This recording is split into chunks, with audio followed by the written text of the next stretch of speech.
right, this is going to be a spoiler review for the Chris Stuckmann directed debut film Shelby Oaks, a found footage supernatural horror hybrid. This is your last warning. This is going to be a full deep dive into the film and what I liked and didn't like about it and why. So basically, I think what it boils down to, the reason why this movie is so underwhelming in general, I think it's mainly because of Chris Stuckmann's ego. If you notice in the opening credits, it says written and directed by Chris Stuckmann. So he wrote it solo, directed it solo. You know, he had the mentor with Mike Flanagan, who got him into touch with some editors and some certain people to help him sort of, you know, make the film, but he wanted to write it solo. He wanted his first film to just be a him. And I think he knows deep down that he's not the greatest screenwriter, because he tried to do like a fan scene of Batman v Superman back in the day, and he got flamed for it really badly, and he almost quit YouTube because it upset his girlfriend at the time.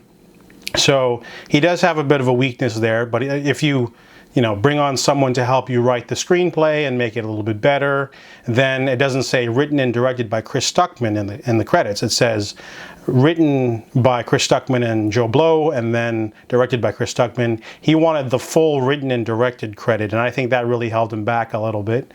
I had the same thing happen in film school. I helped a friend edit their final project, and I did a good job with the editing, but since I helped, I should get my name on it. He didn't want to put my name on it, just his, and felt like, he kind of wanted to have the written and directed by so-and-so and not the other extra name. Sometimes ego can get in the way of your own, hubris or whatever.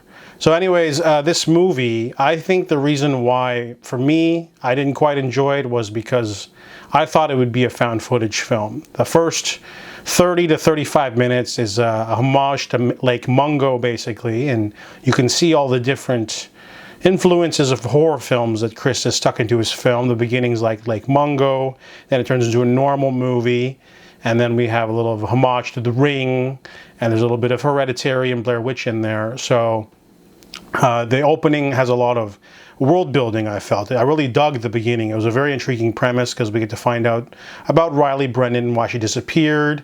In an interview I watched with Chris Stuckmann and Sarah Hawkinson, he even went out and got a 2007 era camcorder and filmed all of the Paranormal Paranoids footage with accurate era equipment and microphones to give it that really authentic feel. So maybe they didn't add in the fuzz or the digitizing stuff. Maybe they did anyway, but either way, it felt really cool. And you have to go out there and film all of this stuff so that you can show it in the montage. Some of the newsreel segment felt a little bit fishy. Didn't look that real, but that's fine. I don't really care about that. Gives it a low budget charm. But for me, when the movie sort of shifts into the actual movie, like a normal narrative, I didn't quite dig it because he's not quite there in terms of storytelling or directing. There's a great opening, sequence where after you do the found footage stuff, you cut to a film crew. They're interviewing Mia, and she's basically, someone knocks on the door, rings the doorbell or whatever, and she answers it, and a man shoots himself in the face. It's an ex-convict who went to prison for 5 years, and he's got a bloody tape in his hand, so she uses that, and she watches more found footage. So I was like, oh, okay, we're still keeping the found footage aspect, but then it ends there. She watches this little tape, and it tells her basically what happened to the film crew of the Paranormal Paranoids, because there's a large gap too. There's a large gap between when she disappeared and when the story's taking place. It's taking place a good 12 years later. That's too long. I feel like 12 years, the police should have combed that forest by now, or the abandoned town, and found the house that Riley's in later in the film, or they could have 12 years, maybe 2 years would be a way more appropriate time period where it's still fresh. But then you have to make everything circa 2009 or whatever, and I guess maybe didn't have the budget for that. But either way, 12 years is way too long. And there's some problems that Chris has with repetition. For example, at the beginning of the film, you see a baby crib, and it's you know, a symbol of like the child that Mia and her husband were going to have, but it's full of boxes of file folders. So it's a great symbolism. You know, one shot of that is all you need. It starts popping up later on in the film as if you didn't get it. You know, it's in an argument scene. It's in that room where they have an argument. It's like, we get it. We don't need to keep seeing the crib with folders in there. I already got it, but it's still there. And I have a lot of problems with the husband character. The actor does a good job. You know, he has a thing where he's like playing with his fingers. He's basically like done, but he's been with her for 12 years waiting. And it just feels like he didn't need this character at all. I think it was Jeremy John said, just have a throwaway line while she's doing the documentary where my husband left after 4 years or something. I'm on my own.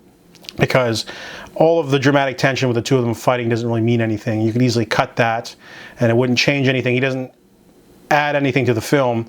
And I think one of the biggest gripes I had with the film was that no one else joins Mia on her search. After she finds out about Shelby Oaks, no one joins her. She goes to a prison by herself, which is really foolish and stupid. But also, I mean, there's the detective, there's the husband, there's the film crew. I was waiting for the film crew to be reintroduced into this film, but they just never show up because she just doesn't do anything. That really irked me because you have all these different characters. I thought Keith David would have a larger part, but he doesn't. So it's basically just Mia on her own, but you could have easily brought back one of these characters to sort of investigate and have her bounce ideas off of. Also, I didn't like how the paranormal paranoids were kind of throwaway. You just quickly find out that the three of them were murdered by the inmate, or the ex-con, and then Riley was kidnapped. But they show this in a tape, and that's a good scare, but like it kind of feels like a wasted opportunity to have character development for those three. And then we get to the finale. I mean, the middle's a little bit saggy. That's what I said in my main review. But I think, yeah, the last half hour really goes into cliche mode because she follows a hellhound to this house where an old lady's living, and she turns out to be the mother of the inmate who kidnapped Riley. Riley's actually there. So while this old lady's living in this mold-infested place, Mia finds a photo book that conveniently tells her what happened in the last 12 years. Basically, they kept Riley as a slave and for the incubus demon, and she had a lot of miscarriages or failed attempts, so all of the little sticks in the yard. A lot of brutal female violence. You know, it felt really tasteless, you know. I mean, I guess it's scary, but also like, you know, Riley looks exactly this, they're not the same kind of, you know, she doesn't look that much different for 12 years apart. That's why they should have changed it to 2 instead. But it's just so, you know, I mean, then they go into the attic and there's like another thing going on with a ritual or something, and then it all ends in violence. It's not that interesting. It's kind of just like whatever. Kind of definitely felt like there should have been a film crew there to sort of pad out some kills or just to back up Mia, or have the husband there or something, you know, make things go full circle. But the regular narrative film doesn't feel good. Only the opening 30 to 35 minutes, the found footage stuff is definitely the best part of the movie for sure. And then her watching the tape had some scares. Anything after is kind of rote. It's kind of just there. It's a little generic. It's a mismatch of stuff that Chris likes, and that's fine, but he definitely should have brought in someone to help him co-write the film and make it a little bit less cliche, because he throws in some jump scares and he doesn't really seem to be doing anything new. I mean, the financials for this film is that he raised $1.3 million, and then he filmed it, and then it was released at a film festival, I think July or something of 2024, and then Neon doubled the budget in order to let him reshoot 3 extra days of stuff, add Derek Mears, add some gore and stuff to sort of trim it down by 10 minutes. They did that a few months before the movie came out in 2025 of October, and the film, they did that in like July, I think. So they didn't change much. It's basically the same movie, but a little bit gorier, 10 minutes shorter. Kind of feel like, you know, Neon, I don't know why Neon did that. It was more like a marketing scheme, kind of like, this isn't just Chris Stuckmann's film, this has a professional polish. So because of that, you know, the movie doesn't need to make a lot of money in order to recoup the 1.3 million that Neon paid in the marketing.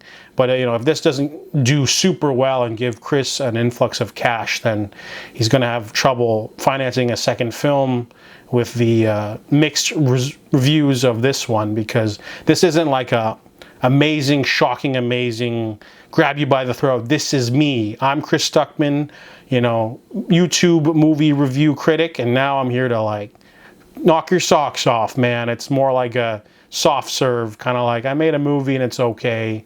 Definitely could have been better.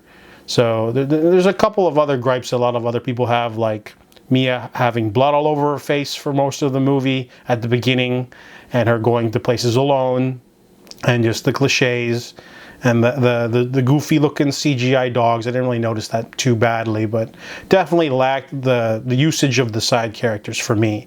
I wanted more of the, either axe the husband or bring in the film crew for more stuff, or at least the detective, in order to like have more stuff going on and introduce more found footage. That would have balanced out the film a lot more, in my opinion. So that's my spoiler review of Shelby Oaks.